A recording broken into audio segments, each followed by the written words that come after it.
People talk about Star Wars, Dune, and Blade Runner, but no one talks about Planet of the Apes. When people discuss sci-fi, it's rarely brought up, and I don't get why. The book is fantastic, the original movie from the 60s is still great, and while its sequels range from decent to terrible, they are still enjoyable to watch. Then there is the Tim Burton movie, which I won't discuss. And finally, we have the reboot series, which is one of those rare cases where not only does a reboot work, but under some aspects, it surpasses the original. Originally planned as a trilogy, the series is now composed of 4 movies, with 2 more hopefully coming soon. In this video, I want to quickly discuss why these 4 movies have a special place in my heart. What makes Rise of the Planet of the Apes such a good movie is the quality of the CGI. Caesar is by far one of the best animated characters in the history of cinema. I put him up there with Navi. Throughout the movie, you can clearly feel his rage, his fear, and his innocence thanks to his wonderfully animated eyes. Andy Serkis' performance is also to thank for that. If we also add that Caesar is well written, you obtain one of the best characters ever. And the no scene is still one of the best moments from this franchise. Rise is a roller coaster of emotions, and you really empathize with Caesar as you witness his journey. This movie is an awesome start for even greater films to follow, showing a solid foundation for Caesar's character before developing him heavily in the next ones.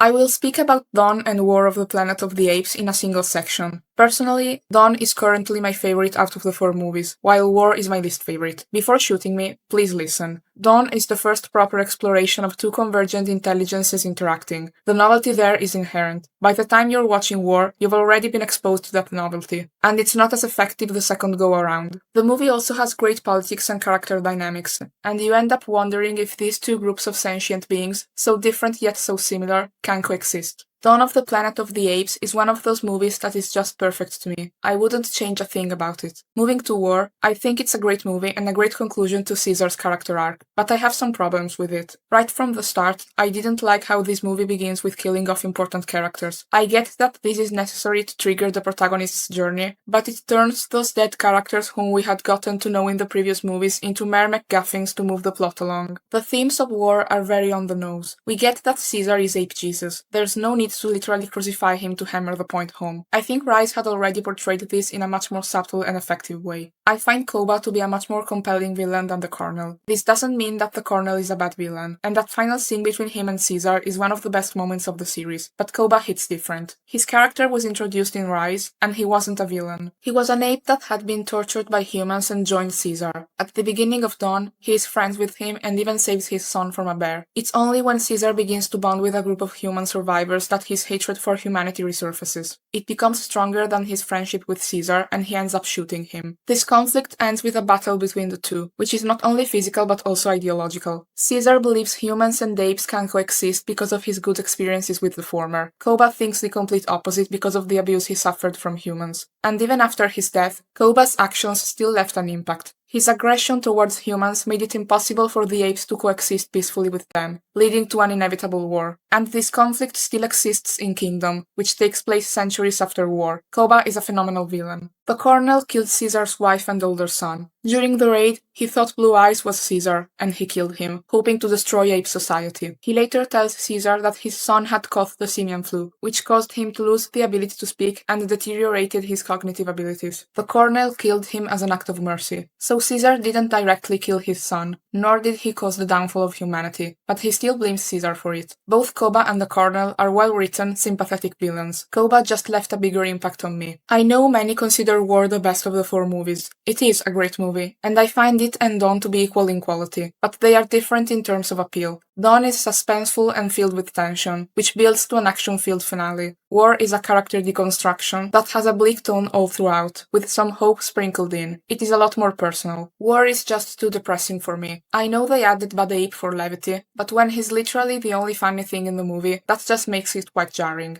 I feel like Dawn handled its tone a lot better. It dealt with heavy stuff, but it's a lot more of an easy watch. I recognize this speaks less about War as a movie and more about my personal tastes, but it is what it is. Kingdom of the Planet of the Apes is how you do a legacy sequel. It takes place long after the previous trilogy has ended, has new characters, and doesn't tarnish the legacy of characters from the previous installments. This movie's protagonist, Noah, is very different from Caesar. Unlike him, he only cares for his species. Noah and Mai are an interesting contrast to Caesar and Malcolm in Dawn, two representatives of their species who work together but don't trust each other, and might still try to kill each other, as opposed to Caesar and Malcolm trusting and respecting each other by the end. Then we have the villain, Proximus. I like him a lot because they set him up to be this short-tempered, ready-to-explode ticking bomb, but he is actually more methodical and charismatic, just like the real-life authoritarian dictators he took inspiration from. He controls the masses and tries to make allies to go get what he wants. There were so many scenes where I thought he would do something violent, but he didn't. When the apes can't open the door, he doesn't execute them, but says, "We'll try again tomorrow." He explains his plan and his philosophy of apes versus humans very clearly to Noah, and makes points that even Noah himself agrees with by the end. Every time I expected him to kill one of his minions to show his evil, he doesn't, and in the end, it's not even his own people who revolt against him, just Noah and his clan. He also gave us this meme.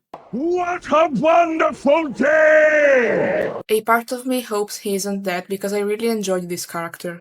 I appreciated a lot the final confrontation scene between Mai and Noah. She didn't go to him with the intention of killing him. She had come to make peace with him and have a resolution to their relationship. But chimpanzees are strong, and he potentially felt resentment toward her after what happened. Not to mention she was going into their territory. That doesn't necessarily mean that Mai is evil and she hates Noah, just that she's not naive and puts humanity first. I expect the following movie to feature a civil war between the apes and the remaining humans, and Noah and Maya are going to be on opposite sides. I think this movie's ending has a great setup for this, as it's clear that they are both trying to do what is right for their species. I really like that Noah and Maya aren't on good terms at the end, and I'm curious to see how this will evolve in the future. The only critique I can make about this movie is that in my opinion it's a bit too long, and it drags a bit in some parts. But other than that, this is a solid start to a new trilogy, and I can't wait to see where the story goes from here. In conclusion, the Planet of the Apes reboot movies are maybe the most emotionally intelligent blockbuster series,